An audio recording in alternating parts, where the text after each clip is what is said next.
Love ಮಾಡಂತೆ ನಡು ರಸ್ತೆಯಲ್ಲೇ ಪಾಗಲ್ ಪ್ರೇಮಿ ಹುಚ್ಚಾಟ. Love ಮಾಡು ಅಂತ ಪಾಗಲ್ ಪ್ರೇಮಿಗಳ ಹುಚ್ಚಾಟದಿಂದ ಅದೆಷ್ಟೋ ಯುವತಿಯರು ಇದೀಗ ಆತ್ಮಹತ್ಯೆಯನ್ನು ಮಾಡಿಕೊಳ್ಳುವಂತ ಪರಿಸ್ಥಿತಿ ನಿರ್ಮಾಣ ಆಗಿಬಿಟ್ಟಿದೆ. ರಸ್ತೆಗಳ ನಡು ರಸ್ತೆಯಲ್ಲೇ ಒಂದು ಕಡೆ ನೀನ್ ನನಗೆ ಲವ್ ಮಾಡಲೇಬೇಕು, ನೀನ್ ಲವ್ ಮಾಡಲಿಲ್ಲ ಅಂತಂದ್ರೆ ನಾನು ಸುಸೈಡ್ ಮಾಡ್ತೀನಿ, ನಿನ್ನ ಮೇಲೆ ಆಸಿಡ್ ಹಾಕ್ಬಿಡ್ತೀನಿ. ಇನ್ಸ್ಟಾಗ್ರಾಮ್ ನಲ್ಲಿ ಪರಿಚಯವಾದಂತ ಯುವಕನೊಬ್ಬ ಯುವತಿಯನ್ನ ಪ್ರೀತಿಸುವಂತೆ ಒಂದ್ ಕಡೆ ಪೀಡಿಸುವಂತ ಕೆಲಸ ಇದೀಗ ಆಗಿದೆ. ನಡು ರಸ್ತೆಯಲ್ಲೇ ಆಕೆ ಬಟ್ಟೆ ಎಳೆದು ದೌರ್ಜನ್ಯವನ್ನ ಎಸಗಿದ್ದಾನೆ. ಬೆಂಗಳೂರಿನಲ್ಲಿ ಯುವಕ ಯುವತಿಯರಿಗೆ ಅದರಲ್ಲೂ ಕೂಡ ಈ ಮಹಿಳೆಯರಿಗೆ ಒಂದ್ ಕಡೆ ಸುರಕ್ಷತೆ ಇದೆಯಾ ಅನ್ನುವಂತ ಅನುಮಾನ ಇದೀಗ ಮೂಡ್ತಾ ಇದೆ. ರಾಜ್ಯದ ರಾಜಧಾನಿ ಬೆಚ್ಚಿ ಬೀಳಿಸುವಂತ ದೃಶ್ಯ ಇದೀಗ ಸಿಕ್ಕಿರುವಂತದ್ದು. ಬೆಂಗಳೂರಿನ ಉಳ್ಳಾಳ ಮುಖ್ಯ ರಸ್ತೆಯಲ್ಲಿ ಜ್ಞಾನಜ್ಯೋತಿ ನಗರದಲ್ಲಿ ನಡೆದಿರುವಂತಹ ಒಂದು ಘಟನೆ. ಎಚ್ಚರವಾಗಿರಿ. ಫೇಸ್ಬುಕ್, ಇನ್ಸ್ಟಾಗ್ರಾಮ್ ಸೇರಿದಂತೆ ಸೋಷಿಯಲ್ ಮೀಡಿಯಾದಲ್ಲಿ ಪರಿಚಯವಾಗಿರುವಂಥ ಅನಾಮಿಕ ಜೊತೆ ಸ್ನೇಹ ಬೆಳೆಸೋಕ್ಕಿಂತ ಮುಂಚೆ 100 ಬಾರಿ ಯೋಚನೆ ಮಾಡಿ. ಹಾಯ್ ಹಲೋ ನಮಸ್ಕಾರ, ರೆಬಲ್ ಟಿವಿಯ ವಿಶೇಷ ಕಾರ್ಯಕ್ರಮಕ್ಕೆ ಸ್ವಾಗತ. ನಾನು ಸಿರಾಜ್ ವಾಲಿಕಾರ್. ಲವ್ ಮಾಡಂತೆ ನಡು ರಸ್ತೆಯಲ್ಲೇ ಪಾಗಲ್ ಪ್ರೇಮಿ ಹುಚ್ಚಾಟ.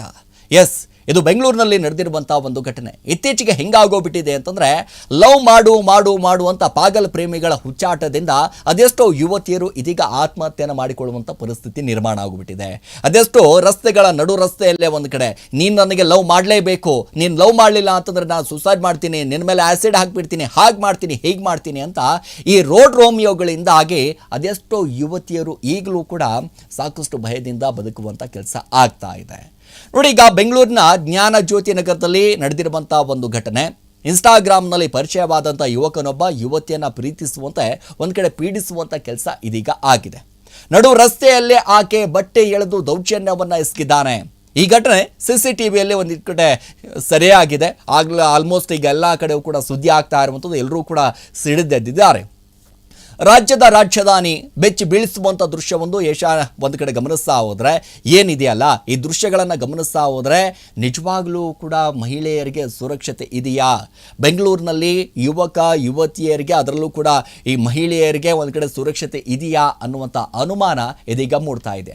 ಯಾಕೆ ಅಂತಂದ್ರೆ ಸೋಷಿಯಲ್ ಮೀಡಿಯಾಗಳಲ್ಲಿ ವೈರಲ್ ಆಗ್ತಾ ಇರುವಂತಹ ಒಂದಿಷ್ಟು ವಿಡಿಯೋಗಳನ್ನು ಗಮನಿಸ್ತಾ ಹೋದ್ರೆ, CCTV ಫುಟೇಜ್ಗಳನ್ನು ಗಮನಿಸ್ತಾ ಹೋದ್ರೆ ಮಹಿಳೆಯರಿಗೆ ಎಲ್ಲಿದೆ ಸ್ವಾಮಿ ರಕ್ಷಣೆ ಅನ್ನುವಂಥ ಪ್ರಶ್ನೆ. ರಾಜ್ಯದ ರಾಜಧಾನಿ ಬೆಚ್ಚಿ ಬೀಳಿಸುವಂತ ದೃಶ್ಯ ಇದೀಗ ಸಿಕ್ಕಿರುವಂಥದ್ದು. ನೋಡಿ, ನಡು ರಸ್ತೆಯಲ್ಲೇ ಯುವತಿ ಬಟ್ಟೆ ಎಳೆದಾಡಿ ಲೈಂಗಿಕ ದೌರ್ಜನ್ಯ ಎಸಗಿದ್ದಾನೆ. ಈ ಎಲ್ಲ ದೃಶ್ಯಗಳು CC ಕ್ಯಾಮ್ರಾದಲ್ಲಿ ಒಂದ್ ಕಡೆ ಸರಿಯಾಗಿದೆ. ಬೆಂಗಳೂರಿನ ಉಳ್ಳಾಳ ಮುಖ್ಯ ರಸ್ತೆಯಲ್ಲಿ ಜ್ಞಾನಜ್ಯೋತಿ ನಗರದಲ್ಲಿ ನಡೆದಿರುವಂತಹ ಒಂದು ಘಟನೆ. ಒಂದ್ ಕಡೆ ಗಮನಿಸ್ತಾ ಹೋದರೆ 2024 ಸೆಪ್ಟೆಂಬರ್ 30ನೇ ತಾರೀಕು ಇನ್ಸ್ಟಾಗ್ರಾಮ್ನಲ್ಲಿ ರಕ್ಷಿತಾ ಅನ್ನುವಂಥ ಹೆಸರು ಒಂದ್ ಕಡೆ ಗಮನಿಸಲಾಗ್ತಾ ಇರುವಂಥದ್ದು. ರಕ್ಷಿತಾ ಅನ್ನುವಂಥ ಹೆಸರು ನವೀನ್ ಎಂಬಾತ ಪರಿಚಯ ಆಗ್ಬಿಡ್ತಾನೆ. ಇಬ್ಬರ ನಡುವೆ ಒಳ್ಳೆಯ ಸ್ನೇಹ ಇತ್ತು. ಆಗ ಒಂದಿಷ್ಟು ರಕ್ಷಿತಾ ಮತ್ತು ನವೀನ್ ನಾಗರಬಾವಿ ಬಳಿ ಒಂದಿಷ್ಟು ಭೇಟಿ ಆಗ್ತಾ ಇದ್ರು. ಕಳೆದ 1 ತಿಂಗಳಿನಿಂದ ತನ್ನನ್ನು ಪ್ರೀತಿಸುವಂತೆ ರಕ್ಷಿತಾಗೆ ನವೀನ್ ಒಂದು ಕಡೆ ಪೀಡಿಸ್ತಾ ಇದ್ದ ಅನ್ನುವಂಥದ್ದು. ನೋಡಿ, ಪದೇ ಆಗಿ ಅವಳನ್ನು ಪೀಡಿಸುವಂಥ ಕೆಲಸವನ್ನ ಮಾಡ್ತಿದ್ದಂತೆ. ಸೊ ರಕ್ಷಿತಾ ಒಂದು ಕಡೆ ಟೆಲಿಕಾಲರ್ನಲ್ಲಿ ಕೆಲಸ ಬಿಟ್ಟು ಒಂದು ಕಡೆ PGಯಲ್ಲೇ ಉಳಿದುಕೊಂಡು ಬಿಟ್ಟಿದ್ದು. ನೋಡಿ, ಈಗ ಗಮನಿಸ್ತಾ ಹೋದ್ರೆ ಅವಳನ್ನು ಪ್ರೀತಿಸು ಅಂತ ಕಿರುಕುಳವನ್ನು ನೀಡೋದಕ್ಕೆ ಆರಂಭ ಮಾಡ್ತಾನಂತೆ. ಡಿಸೆಂಬರ್ 22ನೇ ತಾರೀಕು ಮಧ್ಯಾಹ್ನ 3:20 ಸಂದರ್ಭದಲ್ಲಿ ಕಾರ್ನಲ್ಲಿ ಬಂದಂತ ನವೀನ್ ಗೆಳತಿಯ ಬಟ್ಟೆಯನ್ನು ಹಿಡಿದು ಎಳೆದಾಡ್ಬಿಟ್ಟಿದ್ದಾನೆ. ರಕ್ಷಿತಾ ಕಿರುಚಾಡಿದುಕೊಂಡ್ರೂ ಕೂಡ ಬಿಡದೆ ನಡು ರಸ್ತೆಯಲ್ಲೇ ಎಳೆದಾಡುವಂಥ ಕೆಲಸ ಈ ರೋಡ್ ರೋಮಿಯೋ ಮಾಡಿರುವಂಥದ್ದು. ಸೊ ರಕ್ಷಿತಾಳಿಗೆ ಕಿರುಕುಳ ನೀಡಿದ ಬಳಿಕ ನವೀನ್ ಅಲ್ಲಿಂದ ಎಸ್ಕೇಪ್ ಕೂಡ ಹಾಕಿದ್ದಾನೆ. ಈ ವೇಳೆ ರಕ್ಷಿತಾ ಜೊತೆಯಲ್ಲಿ ಆಕೆಯ ಗೆಳತಿ ಇರೋದು ಕೂಡ CCTV ದೃಶ್ಯದಲ್ಲಿ ನಾವು ಕಾಣಬಹುದು. ಈ ಘಟನೆ ಸಂಬಂಧ ರಕ್ಷಿತಾ ಜ್ಞಾನಭಾರತಿ ಪೊಲೀಸ್ ಠಾಣೆಯಲ್ಲಿ ಒಂದಿಷ್ಟು ನವೀನ್ ವಿರುದ್ಧ ದೂರನ್ನು ದಾಖಲಿಸ್ತಾಳೆ. ರಕ್ಷಿತಾ ನೀಡಿದ ದೂರಿನ ಅನ್ವಯ ಪ್ರಕರಣವನ್ನು ದಾಖಲಿಸಿಕೊಂಡಿರುವಂತಹ ಪೊಲೀಸ್ ಅಧಿಕಾರಿಗಳು ನವೀನನ್ನು ಬಂಧಿಸಿದ್ದಾರೆ. ಇನ್ನು ಫೇಸ್ಬುಕ್, ಇನ್ಸ್ಟಾಗ್ರಾಮ್ ಸೇರಿದಂಥ ಸೋಷಿಯಲ್ ಮೀಡಿಯಾದಲ್ಲಿ ಪರಿಚಯವಾಗಿರುವಂತಹ ಅನಾಮಿಕನ ಜೊತೆ ಸ್ನೇಹ ಬೆಳೆಸುವ ಮುನ್ನ ಯುವತಿಯರು ಒಂದು ಕಡೆ ಎಚ್ಚರವಾಗಿ ಇರಬೇಕು ಅನ್ನುವುದು.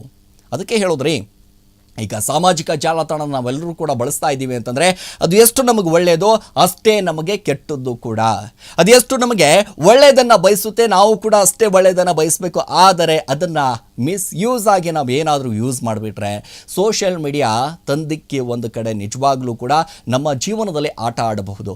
ಫೇಸ್ಬುಕ್ನಲ್ಲಿ ಪರಿಚಯ ಆದವರಾಗಿರ್ಬೋದು, ಇನ್ಸ್ಟಾದಲ್ಲಿ ಪರಿಚಯ ಆಗಿರ್ಬೋದು, ಬೇರೆ ಬೇರೆ ಈ ಶೇರ್ ಚಾಟಲ್ಲಿ ಪರಿಚಯ ಆದವರಾಗಿರ್ಬೋದು, ಬೇರೆ ಬೇರೆ ಏನು ಆ್ಯಪ್ಗಳಿದಾವಲ್ಲ, ಸೋಷಿಯಲ್ ಮೀಡಿಯಾ ಯಾರ್ಯಾರು ಬಳಸ್ತಾ ಇದ್ದಾರಲ್ಲ, ಯಾರ್ಯಾರು ಹೊಸೊಬ್ಬರು ಪರಿಚಯ ಆಗ್ತಾರೆ, ಯಾರೋ ಒಬ್ಬ ಪ್ರೊಫೈಲ್ ನೋಡಿದಂಥ ಸಂದರ್ಭದಲ್ಲಿ ಭಾಳ ಅದ್ಭುತವಾಗಿದ್ದಾಳೆ, ಭಾಳ ಅದ್ಭುತವಾಗಿದ್ದಾನೆ ಅನ್ನುವ ಮೂಲಕ ಅವನನ್ನು ಲೈಕ್ ಕೊಡುವ ಮೂಲಕ, ಅವನನ್ನು ಫಾಲೋ ಮಾಡುವ ಮೂಲಕ, ಅದಾದ ನಂತರ ಅವರು ಸ್ನೇಹ ಪ್ರೀತಿ ಮಾಡಿ, ಅದಾದ ನಂತರ ಅವನು ಪ್ರೀತಿ ಮಾಡಲಿಲ್ಲ ಅಂತಂದರೆ, ಅವಳು ಪ್ರೀತಿ ಮಾಡಲಿಲ್ಲ ಅಂತಂದರೆ ಅವನ ವಿರುದ್ಧ ಒಂದು ಕಡೆ ಯಾವ ರೀತಿ ಆದಂಥ ಒಂದಿಷ್ಟು ಈ ರೀತಿಯಾಗಿ ನಡು ರಸ್ತೆಯಲ್ಲಿ ರೋಡ್ ರೋಮಿಯೋ ಥರ ವರ್ತಿಸುವಂಥದ್ದು, ಅದಾದ ನಂತರ ಹುಡುಗ ಮಾಡಲಿಲ್ಲ ಅಂತಂದರೆ ಹುಡುಗಿ ಒಂದು ಕಡೆ ರೋಡ್ ರೋಮಿಯೋ ಥರ ವರ್ತಿಸೋದು, ಈ ರೀತಿ ಆದಂಥ ಘಟನೆಗಳು.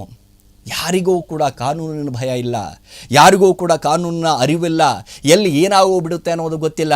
ಇವತ್ತು ಪ್ರಕರಣ ದಾಖಲಾಗುತ್ತಾ, ನಾಳೆ ಮಾರನೇ ದಿನ ನಾವು ಬಂದು ಬಿಡ್ತೀವಿ ಅನ್ನುವಂಥ ಧಿಮಾಕಿನಿಂದ ಇತ್ತೀಚೆಗೆ ಯುವಕ ಆಗಿರ್ಬೋದು, ಯುವತಿ ಆಗಿರ್ಬೋದು, ಸೋಷಿಯಲ್ ಮೀಡಿಯಾದಲ್ಲಿ ರಾಜಾರೋಷವಾಗಿ ಫೋಟೋಗಳನ್ನು ಅಪ್ಲೋಡ್ ಮಾಡೋದು, ಒಂದು ಕಡೆ ವಿಡಿಯೋಗಳನ್ನು ಅಪ್ಲೋಡ್ ಮಾಡೋದು, ಅದು ಏನಾಗ್ತಾ ಇದೆ ಅಂತ ಗಮನಿಸೋದಿಲ್ಲ. ಸೊ ಈ ರೀತಿ ಆದಂಥ ಪರಿಚಯ ಆದಂಥ ಸಂದರ್ಭದಲ್ಲಿ ಅದು ಎಲ್ಲಿಗೆ ಹೋಗಿಬಿಡುತ್ತೆ ಅನ್ನೋದು ಗೊತ್ತಿಲ್ಲ. ಇಂಥ ಪರಿಸ್ಥಿತಿ ಇದೀಗ ಬೆಳಕಿಗೆ ಬರ್ತಾ ಇರೋದು. ನೋಡಿ, ಈ ರೀತಿ ಆದಂಥ ಸಂದರ್ಭದಲ್ಲಿ ಲವ್ ಮಾಡುವಂತೆ ಪೀಡಿಸುವಂಥದ್ದು ಇತ್ತೀಚೆಗೆ ಅಂತಂದರೆ ರೋಡ್ ರೋಮಿಗಳ ಹಾವಳಿಯಿಂದಾಗಿ ಅದೆಷ್ಟೋ ಯುವಕ ಯುವತಿಯರು ಒಂದು ಕಡೆ, ಈ ರೋಡ್ ರೋಮಿಗಳು ಅಂತಂದಾಗ ಸಹಜವಾಗಿ ಕೇವಲ ಹುಡುಗರು ಮಾತ್ರ ಇರೋದಿಲ್ಲ, ಹುಡುಗಿಯರು ಕೂಡ ಇದ್ದಾರೆ. ಯಾಕೆ ಬರೀ ಹುಡುಗರು ಮಾತ್ರ ಹೇಳ್ತೀರಾ ಸರ್, ಹುಡುಗಿಯರಿಲ್ವಾ ಅಂತ ಹೇಳ್ಬೋದು, ಹುಡುಗಿಯರು ಕೂಡ ಇದ್ದಾರೆ. ಈ ರೀತಿ ಆದಂಥ ಟಾರ್ಚರ್ ಕೊಟ್ಟು ಅದೆಷ್ಟೋ ಹುಡುಗರು ಆಗಿರ್ಬೋದು, ಹುಡುಗಿಯರೇ ಆಗಿರ್ಬೋದು ಒಂದು ಕಡೆ ಗಮನಿಸ್ತಾ ಹೋದರೆ ಎಲ್ಲರೂ ಕೂಡ ಇಲ್ಲಿ ತಪ್ಪು ಮಾಡ್ತಾ ಇದ್ದಾರೆ. ಯಾರೂ ಕೂಡ ಸರಿ ಇಲ್ಲ ಸ್ವಾಮಿ. ಸೋಷಿಯಲ್ ಮೀಡಿಯಾದಲ್ಲಿ ನಾವೆಲ್ಲರೂ ಕೂಡ ಅಂದ್ಕೊಂಡ್ಬಿಡ್ತೇವೆ, ಇಲ್ಲ ರೀ ಹಂಗಿದ್ದಾರೆ ಹಿಂಗಿದ್ದಾರೆ. ನೋಡಿ, ಈಗ ಫೇಸ್ಬುಕ್ನಲ್ಲಿ ಇನ್ಸ್ಟಾದಲ್ಲಿ ಪರಿಚಯ ಆದಂಥ ಅದಾದ ನಂತರ ನೀನು ಲವ್ ಮಾಡುವಂಥ ಇವನು ಹಿಂದೆ ಬೀಳೋದು, ಅದಾದ ನಂತರ ಇವಳು ಹಿಂದೆ ಬೀಳುವಂಥದ್ದು, ಈ ರೀತಿಯ ಆದಂಥ ಪ್ರಕರಣಗಳು ದಿನ ಬೆಳಗಾದರೆ ಬೆಳಕಿಗೆ ಬರ್ತಾ ಇದೆ. ಅದೆಷ್ಟೋ ಪೊಲೀಸ್ ಠಾಣೆಗಳಲ್ಲಿ ಇಂಥ ಕೇಸ್ಗಳು ಸಿಕ್ಕಾಪಟ್ಟೆ ಇದೆ. ಆದರೆ ಕೆಲವೊಂದಿಷ್ಟು ಬೆಳಕಿಗೆ ಬರ್ತಾ ಇಲ್ಲ. ಯಾವಾಗ ಈ ಸಾರ್ವಜನಿಕ ವಲಯದಲ್ಲಿ ಸಾರ್ವಜನಿಕರು ಇರುವಂಥ ಸ್ಥಳಗಳಲ್ಲಿ ಈ ರೀತಿಯಾದಂಥ ಕೃತ್ಯ ಮಾಡಿದಂಥ ಸಂದರ್ಭದಲ್ಲಿ ಮಾತ್ರ ಬೆಳಕಿಗೆ ಬರುತ್ತೆ, ಹೊರತು ಯಾವತ್ತೂ ಕೂಡ ಬೆಳಕಿಗೆ ಬರೋದಿಲ್ಲ. ಸೊ ಅದಕ್ಕೆ ಎಚ್ಚರವಾಗಿರಿ. ಫೇಸ್ಬುಕ್ಕು, ಇನ್ಸ್ಟಾಗ್ರಾಮ್ ಸೇರಿದಂತೆ ಸೋಷಿಯಲ್ ಮೀಡಿಯಾದಲ್ಲಿ ಪರಿಚಯವಾಗಿರುವಂಥ ಅನಾಮಿಕ ಜೊತೆ ಸ್ನೇಹ ಬೆಳೆಸೋಕ್ಕಿಂತ ಮುಂಚೆ 100 ಬಾರಿ ಯೋಚನೆ ಮಾಡಿ, ನಿಮ್ಮ ಮನೆ ಬಗ್ಗೆ ಯೋಚನೆ ಮಾಡಿ, ನಿಮ್ಮ ಬಗ್ಗೆ ಯೋಚನೆ ಮಾಡಿ, ನಿಮ್ಮ ವೈಯಕ್ತಿಕ ಬಗ್ಗೆ ಯೋಚನೆ ಮಾಡಿ. ಅದಕ್ಕೋಸ್ಕರ ಹೇಳೋದ್ರಿ, ಎಚ್ಚರ ಎಚ್ಚರ ಎಚ್ಚರ. ಹೆಣ್ಣು ಮಕ್ಕಳೇ ಭಾಳಷ್ಟು ಎಚ್ಚರವಾಗಿರಿ ಅನ್ನೋದೇ ನಮ್ಮೆಲ್ಲರ ಆಶಯ. ಇದಾಗಿತ್ತು ಇವತ್ತಿನ ವಿಶೇಷ. ನಿರಂತರ ಸುದ್ದಿಗೆ ನೋಡ್ತಾ ಇರಿ ರೆಬೆಲ್ ಟಿವಿ.